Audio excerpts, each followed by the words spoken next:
Zjarri në Shtyp, i cili shpërtheu gjë pasditë, është shuar njoftojnë nga qendra për menaxhim me kriza.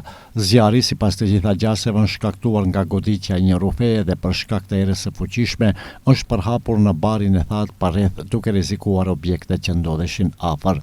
Drejtoria për mbrojtje dhe shpëtim ka bërë thirrje publike për ish-pjesëtarët e policisë, ushtrisë dhe njësive zjarfikse që të angazhohen në mënyrë të organizuar në shuarjen e zjarreve të hapura dhe pyjore gjatë periudhës së ardhshme.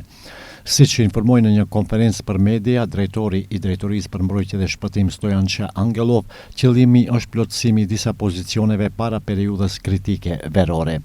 Sipas Angelovit, angazhimi parashihet për 3 pozicione: shofer të automjeteve speciale zjarfiksve, ku përfshihen 23 pinzgauer, 5 hermelin dhe 15 transportues të blinduar BTR të përshtatur për këtë qëllim, operator të pompave zjarfikse të instaluara në këto automjete, si dhe operator të çantave me ujë dhe fshesave zjarfikse. Ai ftoi të interesuarit të aplikojnë duke theksuar se mund të kontribuojnë në mbrojtje nga zjarret dhe njëkohësisht të fitojnë 2.150 euro për 3 muaj gjatë verës.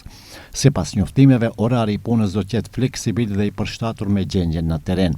Kushtet për aplikim kërkojnë që kandidatët të kenë të paktën 5 vjet përvojë në polici, ushtri dhe shërbim zjarfikës, pavarësisht nëse aktualisht janë në pension ose i kanë lënë këto shërbime për arsye të tjera.